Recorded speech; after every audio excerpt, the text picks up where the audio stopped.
ध्यान रखना, गाय जो है वो भागती जा रही है और कहती है दीनों के दयाला, अब हमसे ये पाप और अत्याचार देखा नहीं जाता। परीक्षित ने देखा गाय दुखी है और वो भी हमारे राज्य में खड़े हो गए।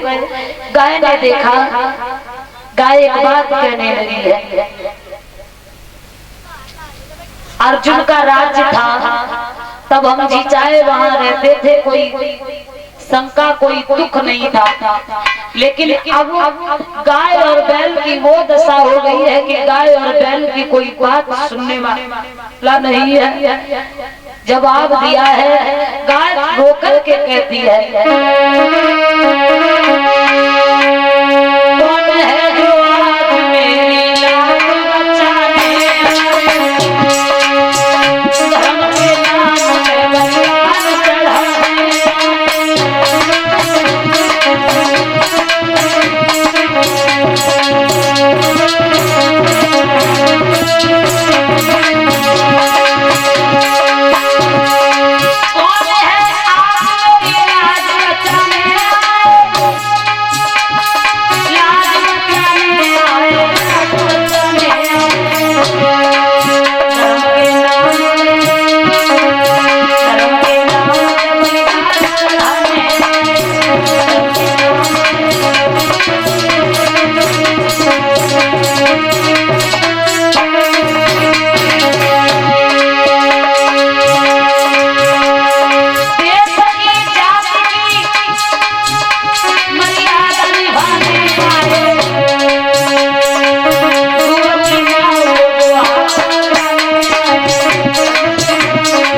बलिदान चढ़ाने।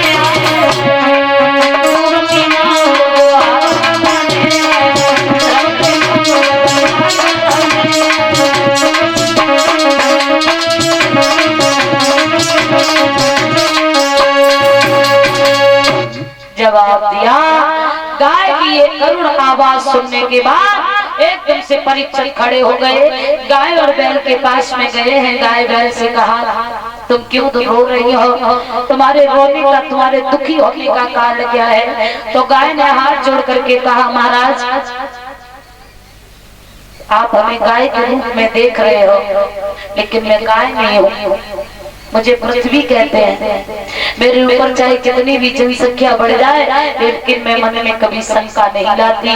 लेकिन अगर एक पापी पैदा हो जाए, एक दुराचारी पैदा हो जाए, उसके पापों का वजन इतना हो जाता है कि मुझसे सहन नहीं होता। मैं गाय नहीं हूँ, मैं पृथ्वी हूँ। धर्म कहने लगा, महाराज मेरी भी सुनो, मैं भी धर्म, बैल नहीं हूँ, मैं धर्म हूँ। सतयुग में 20 शरण से धर्म व्यापक था, सतयुग के बाद युग त्रेता आया, 4 चरण कम हो गए, 16 चरणों से गुजर होने लगी। और द्वापर जब आया तो 4 चरण और कम हो गए, जैसे तैसे गुजर होती थी महाराज। और अब तो कलयुग आया है, कलयुग में लोग अगर धर्म की ओर आगे बढ़े तो अधर्मी उनकी खिल्लियां उड़ाने लगते हैं। कलयुग में तो धर्म को कोई पूछने वाला ही नहीं है। अगर कोई आगे बढ़े तो लोग मजाक बनाने से पीछे नहीं हटते। मोहल्ले में देख लेना, कोई अगर मंदिर पर सुबह शाम एक लोटा जल चढ़ाने लगे, अगर धूप बत्ती लगाने लगे तो लोग उसकी मजाक बनाने लगते हैं। और कहो पुजारी पूजा होगी, ऐसा होता है नहीं होता है? कोई भगत जी के लगे, कोई पुजारी के लगे, ये क्या है? ये लोग मजाक बनाने लगते हैं। और मजाक बनाने वाले लोग जो होते हैं ना, उनकी खुद मजाक बनती है। जो सच्चा भक्त होगा, जब तक भगत की होते ना हंसी, और तो लो भगत होते नहीं सांसी। जो लोग भक्त की हंसी नहीं होती तब तक उसे भी भगवान के भजन में दिलचस्पी नहीं होती है। अरे भजन छोड़ो, कोई काम देख लो, अगर कोई तुम्हें हंसी करे कि ऐसा काम तुम करके दिखाओ तो उसमें और ज्यादा चॉइस बढ़ जाती है लोगों की, है? ऐसा काम तुम करके ही दिखाएंगे। अगर जो भक्त होगा वो इन खिल्लियों से नहीं डरेगा, बनाते रहो, हमें तो अपने काम से मतलब है?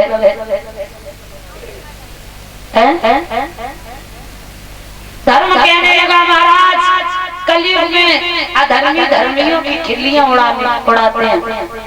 पापों से धर्म को नीचे दबा दिया, पृथ्वी को पापों से दबा दिया। और बताएं आगे वो समय आने वाला है जिसे सोच भी नहीं सकते।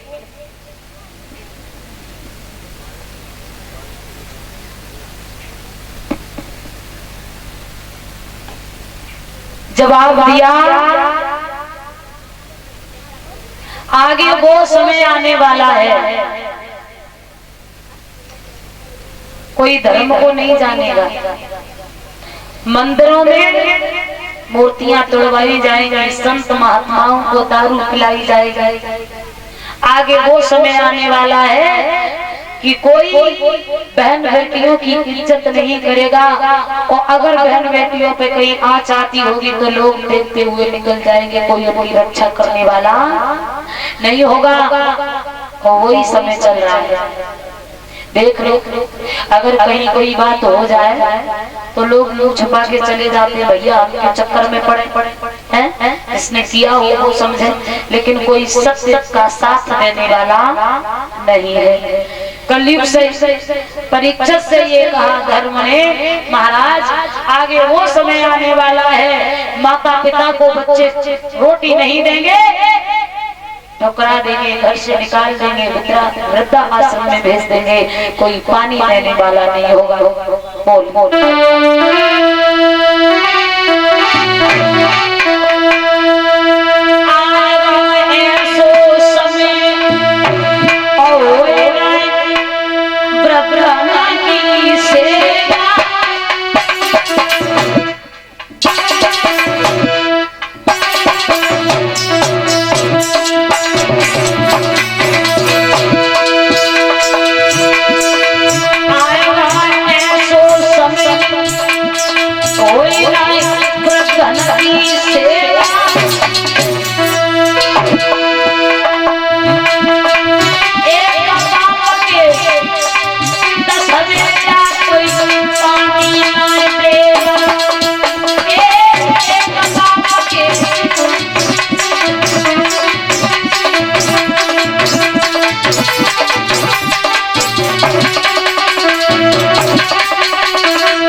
माता पिता की सेवा करने में अपने को लज्जित महसूस करेंगे लोग। अरे मूर्ख इंसान, याद कर उसने कि जिस दिन तू इस संसार को छोड़ के जाएगा